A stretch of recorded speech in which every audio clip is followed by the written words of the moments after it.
Buenas tardes, estimados profesores. A continuación presentaremos el caso clínico número 5, correspondiente a las evaluaciones de hemostasia. Los integrantes del grupo son Ivette Agurto, Valeria Estete, Fabiola Contreras, Sergio Rojas, Guillermo Sangüesa y quien les habla, Fernanda Estrada.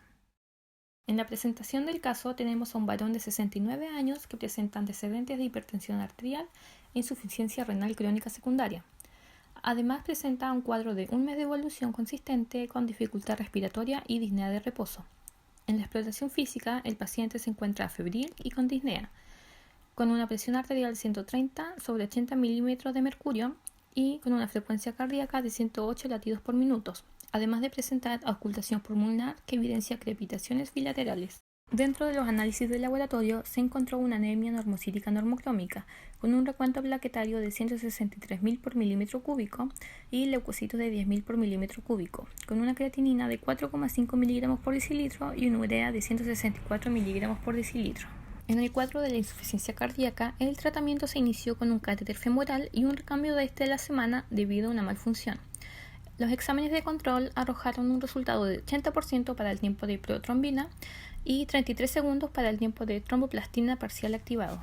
Durante el procedimiento, el paciente presentó hipotensión severa y dolor precordial, por lo que se internó en la UCI. Se le diagnosticó tromboembolismo pulmonar iniciando una terapia con heparina sódica de 500 unidades internacionales por hora. Los resultados de los exámenes de seguimiento de la terapia anticoagulante dieron 80 segundos de tiempo de tromboplastina parcial activada y para las plaquetas 16.000 por microlitro. Por todo lo anterior dicho, se suspende el tratamiento con allopurinol y la heparina no fraccionada y se empieza la terapia con enoxaparina.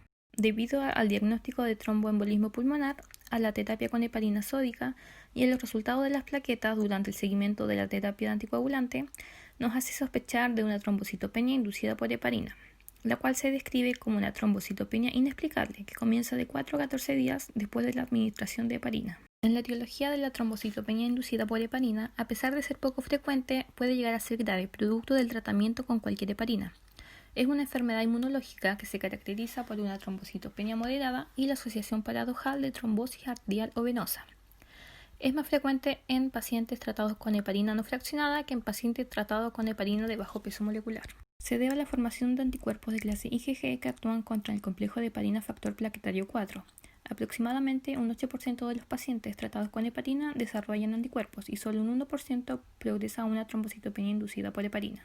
Dentro de la epidemiología se sabe que el riesgo de padecer trombocitopenia inducida por heparina es del 0,2% en pacientes expuestos a heparina y puede alcanzar hasta un 2 y 5% en pacientes que presentan una mayor exposición a factores de riesgo. Aproximadamente el 1% de los pacientes expuestos a heparina durante al menos una semana podrán ser capaces de desarrollar una trombocitopenia inducida por heparina.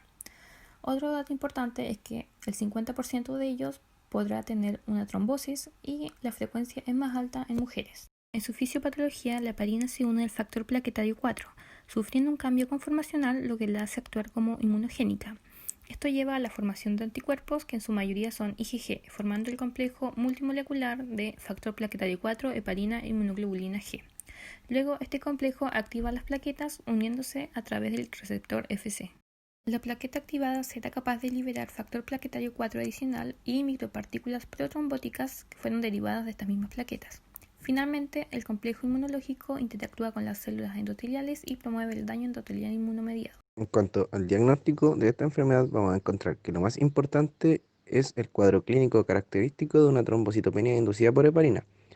A continuación tenemos la tabla número 1, la cual muestra la escala de puntos para evaluar la probabilidad de sufrir esta enfermedad llamada escala 4T, cuyo uso va a ser recomendado por los expertos de la ASH para estimar la probabilidad de la aparición de una trombocitopenia inducida por heparina. Para detectar los anticuerpos responsables de la aparición de una trombocitopenia inducida por heparina, se van a utilizar tanto pruebas inmunoenzimáticas como funcionales. En las pruebas inmunoenzimáticas, generalmente realizadas con el método de ELISA, se van a detectar anticuerpos contra el complejo formado entre la heparina y el PF4, mientras que las pruebas funcionales se va a valorar por diversos métodos el grado de activación de las plaquetas normales incubadas en suero o plasma de un paciente que tenga una sospecha de la trombocitopenia tras la administración de la heparina. Las pruebas de ELISA se van a caracterizar por una baja especificidad pero alta sensibilidad, por lo que un resultado negativo me va a permitir excluir una trombocitopenia inducida por heparina con gran certeza, ya que un resultado positivo no me va a confirmar el diagnóstico, pero lo va a hacer más probable. Las pruebas funcionales se van a caracterizar por una especificidad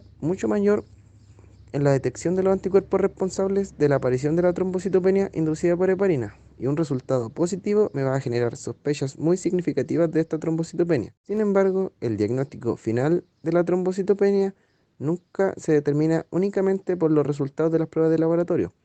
En el caso de la disponibilidad limitada de ambos tipos de pruebas y de retrasos significativos en la recepción de los resultados de las pruebas, lo más frecuente es que el diagnóstico de la enfermedad se base en el cuadro clínico. Bien, ningún ensayo tiene una sensibilidad y especificidad del 100%, aunque las pruebas se van a volver más efectivas cuando los ensayos funcionales e inmunológicos se van a realizar en una combinación y se toman múltiples muestras. Sin embargo, los estudios comparativos y prospectivos han demostrado que las pruebas funcionales son más específicas que los inmunoensayos enzimáticos. Son mejores para detectar los anticuerpos HIT clínicamente significativos y son más útiles en el diagnóstico de esta. Encontramos que el ELISA, a partir de una reacción de un antígeno anticuerpo, va a detectar la presencia del PF4. Luego se va a poner en contacto las plaquetas de un donante y el plasma sobre unas plaquetas del paciente en presencia de heparina y va a ocurrir una agregación plaquetaria. Posterior se va a identificar la capacidad de los anticuerpos del paciente que puedan activar las plaquetas comparándolos frente a la muestra de un paciente sano. En diversos tipos de pruebas para la detección de los anticuerpos, pero no va a existir una prueba definitiva con una sensibilidad y especificidad del 100%.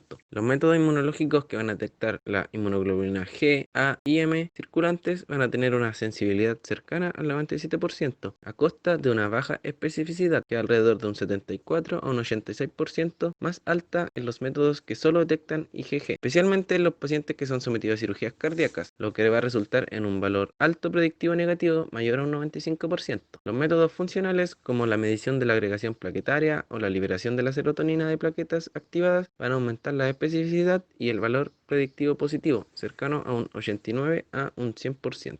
Esto va a empezar con la suspensión de la terapia con la heparina, tanto en aquellos pacientes con un alto riesgo como en los de riesgo intermedio, y va a ser sustituida por otro inhibidor de la trombina del grupo de los heparinoides, como la hirudina. Posterior a una confirmación por el laboratorio, en aquellos que van a poseer un riesgo elevado de la enfermedad, se les podría iniciar una terapia con un anticoagulante alternativo. Y en aquellos pacientes que tengan un riesgo bajo, solo se va a requerir un control que sea rutinario y continuo en los niveles de sus plaquetas. Los inhibidores directos han sido aprobados como un tratamiento por la FDA, pero pueden tener reacciones de sangrado entre un 5 a un 11% de acuerdo con datos de Estados Unidos. Entre ellos vamos a encontrar el argatroban, lepirudina y vivirulina, los cuales pueden medirse mediante el TTPA. Por otro lado tenemos los inhibidores indirectos, que encontramos el danaparoide, el cual no se encuentra disponible en Latinoamérica, y el fondapariux, el cual ha demostrado tener un buen resultado para el tratamiento de la enfermedad según la ACCP, pero va a presentar una escasa experiencia en el tratamiento.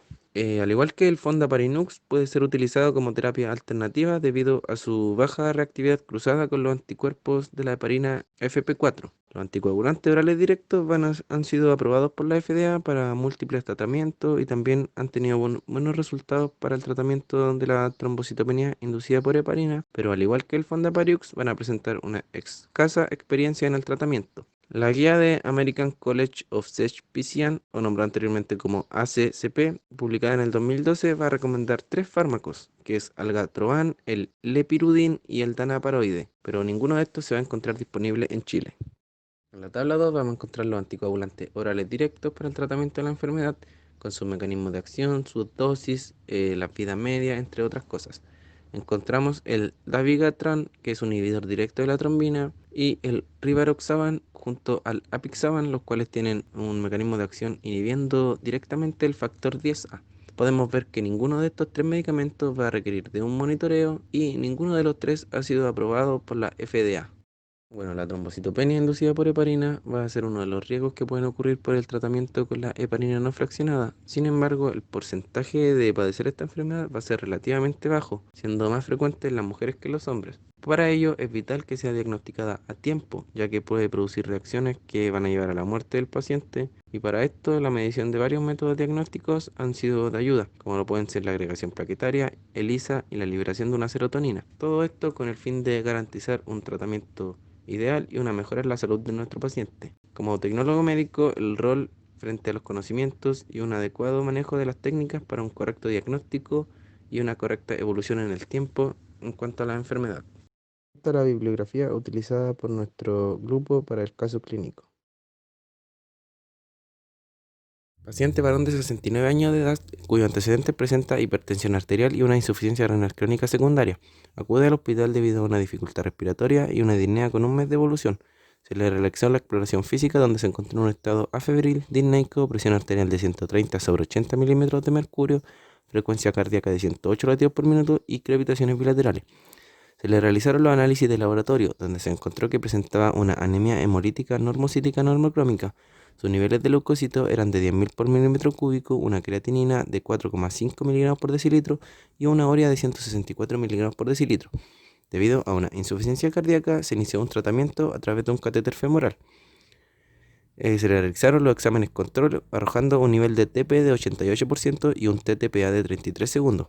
Durante el procedimiento se realizó un cambio por malfunción. El paciente presentó un dolor precordial y una hipotensión severa, por lo cual se debió internar en la UCI, diagnosticándole un tromboembolismo pulmonar.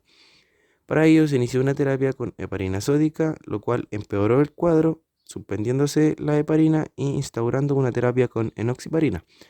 Se le realizaron los exámenes donde arrojó que el nivel de TTPA había aumentado a 80 segundos y las plaquetas a 16.000 unidades por litro, diagnosticándose trombocitopenia inducida por heparina, el cual es un evento poco frecuente pero muy grave, en lo cual en su fisiopatología encontramos que la heparina unida al FP4 va a actuar como inmunógeno, mientras que la IgG se va a unir al complejo activando las plaquetas produciendo un daño endotelial.